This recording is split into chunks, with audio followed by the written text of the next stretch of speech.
Chapter 16, letting Jesus be himself with you. Encounters. I got an email recently from a friend who is a little embarrassed about his taste in music. While others listen to Christian stations, he prefers New Age jazz stuff, not New Age teaching. It's an instrumental form of jazz music that uses a lot of saxophone. Here was his email. At times, I felt a little odd and maybe even guilty listening to this genre, but I was walking out to my car from a particularly hard sales call. I was asking Jesus to give me peace and rest. I asked if he minded that I listened to this station.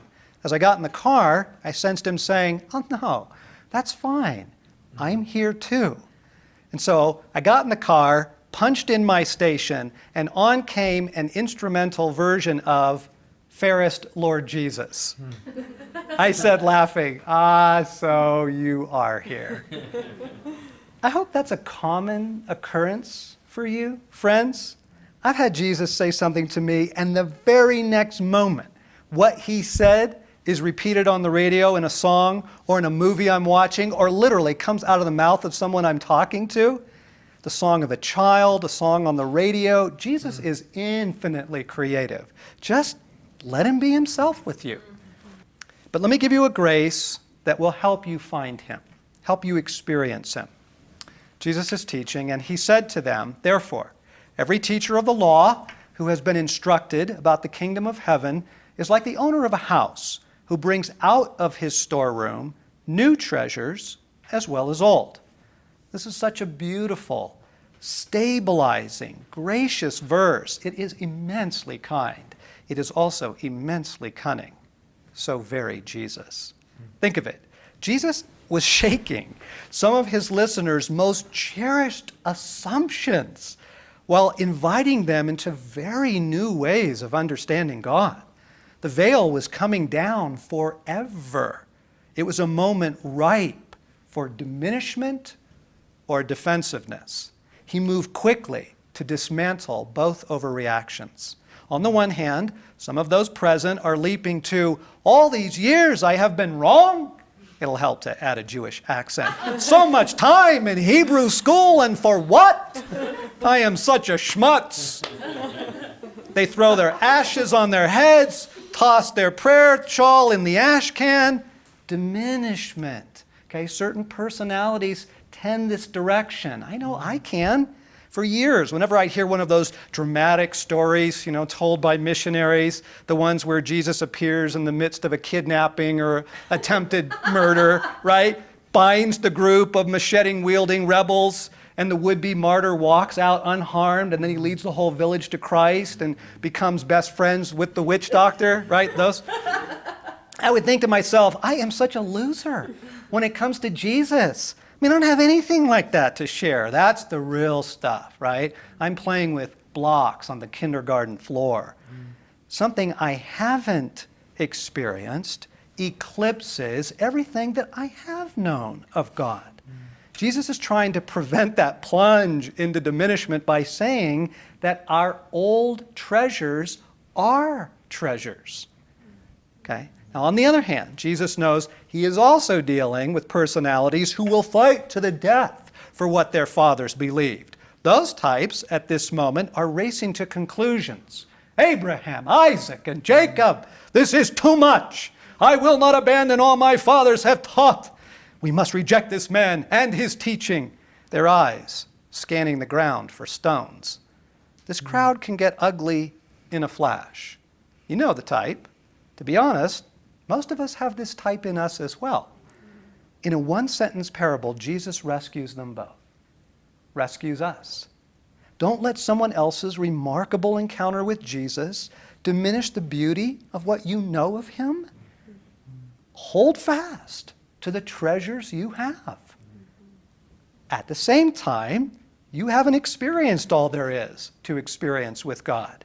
There is more, much more. Those new possibilities are often open to us through hearing the ways Jesus is working in other people's lives. And so put down the ashes and the stones, okay? Let's discover more of Jesus together. My son was having a tough freshman year at college. So many students there bound under the religious fog, really tragic. And it was a lonely fall filled with misunderstanding.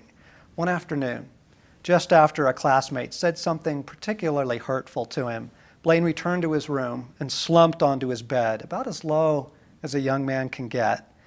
He looked over to his desk and he saw Jesus sitting there in his desk chair, a smile on his face. He was wearing a pirate hat.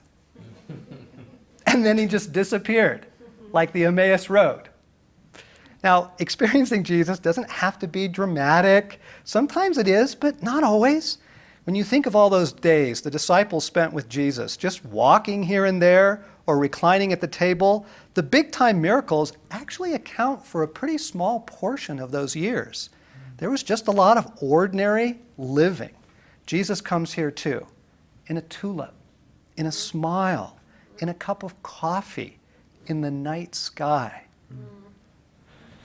Last night, I had a horrible night.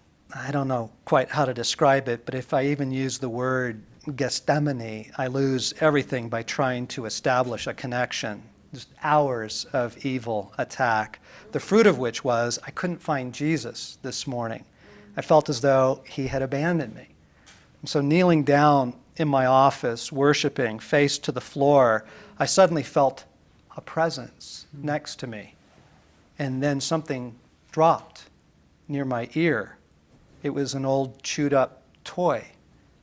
I looked and there was Oben wagging his tail. Want to play?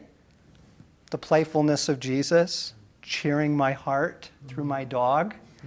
And then Oben lay down in front of me and began to lick my hand. And it was so merciful, so comforting, the comfort of Jesus.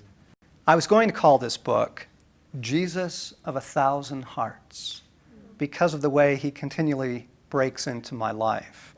He speaks to me through hearts. I'll find stones in the shape of hearts in the rivers where I'm fishing. I've had them almost step by step of a mountainside when we were on a grueling climb.